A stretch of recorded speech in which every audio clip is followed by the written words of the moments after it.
ধোঁকা শব্দের অর্থ হলো প্রতারণা বা দেওয়া। এই পদটি নিরামিষ মাংসের স্বাদের সঙ্গে পাল্লা দিয়ে পরিবেশন করা হয়, তাই অনেকে এটিকে মাংস ভেবে প্রতারিত হয়। এই কারণে এর নাম ধোঁকার ডালনা রাখা হয়েছে। নমস্কার বন্ধুরা, আওয়ার ফ্যামিলি নেস্ট আমার চ্যানেলে তোমাদের সবাইকে স্বাগত। আজ আমি তোমাদের সাথে ধোঁকার ডালনা এই নিরামিষ রেসিপিটি শেয়ার করব। তোমরা ভালো করে আমার এই ভিডিওটা স্কিপ না করে দেখো। অনেক টুকিটাকি টিপস আমি দেব যাতে ধোঁকা না ভেঙে যায় বা ভালোভাবে যাতে সেদ্ধ হয়। তো এখানে দেখো, আমি 1 কাপের মতো ছোলার ডাল নিয়েছি আর নেব 1/2 কাপ মটর ডাল। এই দুটো ডালকে ভালো করে ধুয়ে ভিজিয়ে সারা রাত আমি ভিজিয়ে রাখবো। পরের দিন ডালটা আমি বেটে নেব। ধোঁকার ডালনা একটি ঐতিহ্যবাহী বাঙালি খাবার, যা সুস্বাদু এবং স্বাস্থ্যকর উভয়ই। এই রেসিপিটি বিভিন্ন বাড়িতে বিভিন্নভাবে রান্না হতে পারে, কিন্তু মূলত উপকরণগুলো কিন্তু একই থাকে আর রান্নার পদ্ধতিটাও কিন্তু এক থাকে। তো আমি ডালটা পরের দিন নিয়েছি, সকালে রাতে ভিজিয়ে রেখেছিলাম, তো সকালে নিয়ে নিলাম একটা মিক্সিং জারে। এর মধ্যে দিচ্ছি 2 কাঁচা লঙ্কা আর একটু আদার টুকরো, আর একটু দেব 1/2 চামচের মতো হলুদ গুঁড়ো, আর 1/2 চামচের মতো দেব লবণ, আর দেব একটু চিনি। মিষ্টি একটু দিতে হবে, কারণ ধোঁকার ডালনা কিন্তু ধোঁকাগুলো একটু কিন্তু মিষ্টি হবে। এবার এটা ভালো করে পেস্ট করতে হবে। তো পেস্টটা যেটা করবে তোমরা, খুব কিন্তু মিহি পেস্ট করা যাবে না, ডালটাকে একটু যেন দানা দানা থাকে। ডালটা এইরকম পেস্ট হবে, খুব বেশি পেস্ট করা যাবে না, একটু দানা দানা রাখতে হবে, নাহলে সেদ্ধ হবে না, ভেতরটা শক্ত হয়ে যেতে পারে। তাই এইরকম থাকবে। তো আমার ডালটা বাটা হয়ে গেছে। এবার একটা প্যানে আমি সর্ষের তেল দেব।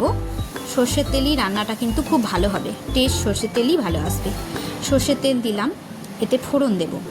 প্রথমে আমি দেব মৌরি। এখানে জিরেও অনেকে ব্যবহার করেন, তো আমি মৌরি দিয়েছি। মৌরি একটা অন্যরকম গন্ধ আছে।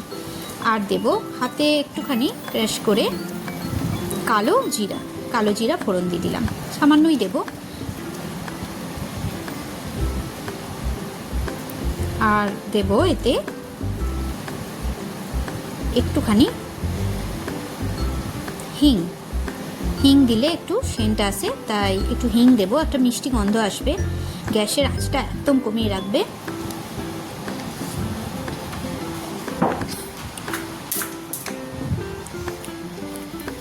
ফোড়নটা আমি একটু নাড়াচাড়া করে নিচ্ছি।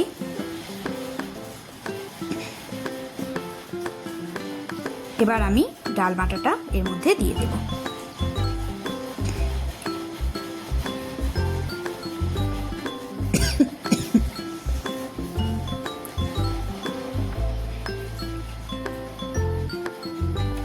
জল দিয়ে দিলাম, কারণ ভালো করে এটা সেদ্ধ করতে হবে, তাই একটু জল দেওয়ার দরকার আছে। ভালো করে একটু নাড়াচাড়া করে নেব এবং গ্যাসের আঁচটা একদম কমানো থাকবে।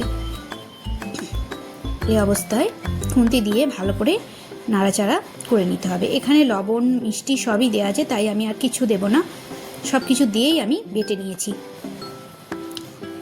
ভালো করে নাড়াচাড়া করে আমি মণ্ডটা তৈরি করে নেব। দেখো, মণ্ডটা আমার একদম রেডি হয়ে গেছে, শুকনো শুকনো হবে এবং কড়াই থেকে এইভাবে উঠে আসবে। তো দেখো, একদম রেডি। এবার আমি একটা চাকিতে ভালো করে তেল ব্রাশ করে নিয়েছি, এর মধ্যে আমি মণ্ডটা দিয়ে দেব। এবার হাতে করে আমি চেপে চেপে একটা লেয়ার তৈরি করে নেব। এইভাবে লেয়ার আমি তৈরি করে নিয়েছি। একটু ঠান্ডা হলে একটা ছুরি দিয়ে বরফির আকারে পিসগুলো আমি কেটে তুলে নেব।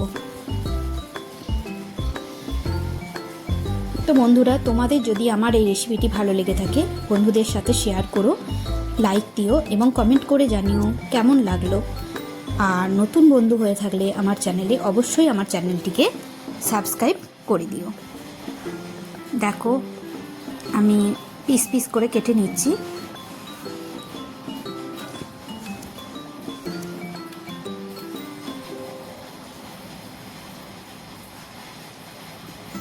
অনেকে চৌকো করে কেটে নেয়, সেটাও করা যেতে পারে। তো আমি এখানে বরফির আকারে কেটে নিয়েছি ধোকাগুলো। এই রকম আসবে ধোকাগুলো একটু মোটা মোটা রাখতে হবে, খুব পাতলা আমি করিনি, এরকম সাইজের আমি ধোকাগুলো করেছি।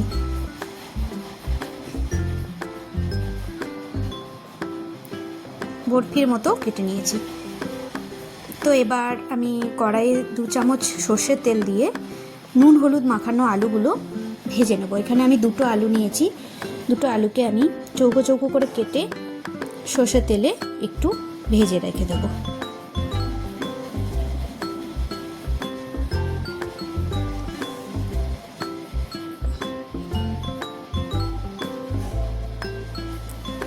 আলুগুলো আমার একদম ভাজা হয়ে গেছে। এবার এই তেলেতেই আর একটু সর্ষে তেল দিয়ে আমি ধোকাগুলো ভেজে নেব। তেলটা একটু গরম করে নেব এবং গরম হলে আমি ধোকাগুলো আস্তে আস্তে দিতে থাকবো। খুব সাবধানে ধোকাগুলো দিতে হবে যাতে ভেঙে না যায়, এবং খুব সাবধানে উল্টে পাল্টে দিতে হবে। ধোকাগুলো খুব বেশি ভাজাও চলবে না, আবার খুব কম ভাজলেও চলবে না, যাতে বুঝে শুনে ধোকাগুলো ভাজতে হবে যাতে ধোকাগুলো ঠিকঠাক সেদ্ধ হয়, আবার অন্যদিকে ধোকাগুলো ভেঙে যাতে না যায়।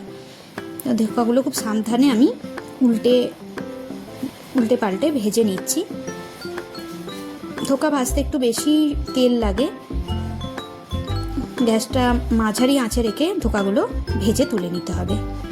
দেখো আমার ধোকা সব ভাজা হয়ে গেছে। আমি একটা জায়গায় নিয়ে নিয়েছি ধোকাগুলো, আর আলুটা আমার একটু কম আছে আর ধোকাটা একটু বেশি হয়েছে।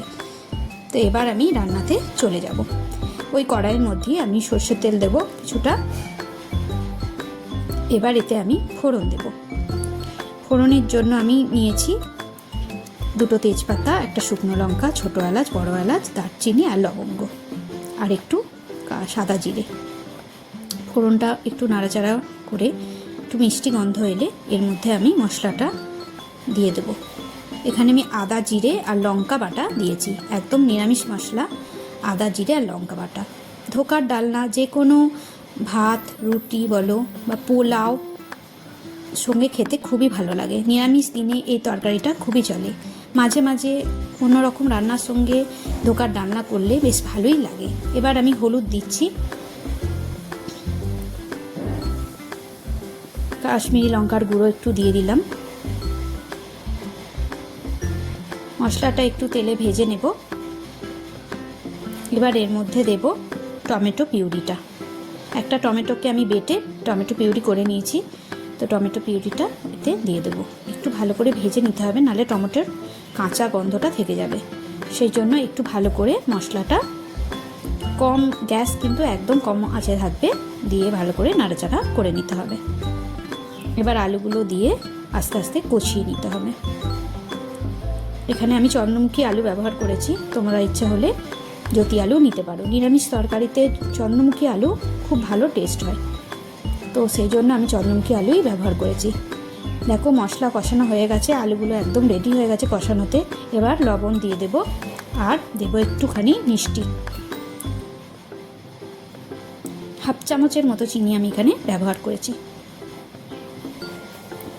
আর একটু নাড়াচাড়া করে এবার জল ঢেলে দেব।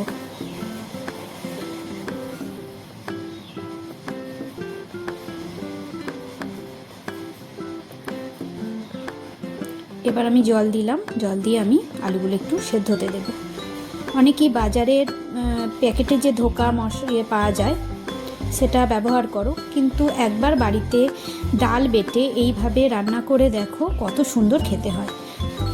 সময় হয়তো অনেকটাই লাগে, একটু খাটনিও হয়, কিন্তু খেতে কিন্তু দুর্দান্ত হয়। তো দেখো আমার আলুগুলো একদম সেদ্ধ হয়ে গেছে, ঝোল কিন্তু অনেকটা থাকবে, সেই অবস্থায় ধোকাগুলো আমি দেব। একটু বেশি ঝোলে কিন্তু ধোকাগুলো দিতে হবে। এই ঝোলটা কিন্তু ধোকাগুলো একদম টেনে নেবে এবং ধোকাগুলো সেদ্ধ হয়ে যাবে। একটু সামান্য ফুটতে হবে, বেশিক্ষণ না। জলটা যেন একটু বেশি অবশ্যই থাকে, নাহলে ধোকাগুলো কিন্তু সেদ্ধ হবে না। ধোকাগুলোকে একদম জলের মধ্যে ডুবিয়ে দিতে হবে। এই রকমভাবে আমি যেমন দেখাচ্ছি ঠিক এইভাবে ধোকাগুলোকে জলের মধ্যে ভালো করে ঝোলের মধ্যে ডুবিয়ে দিতে হবে।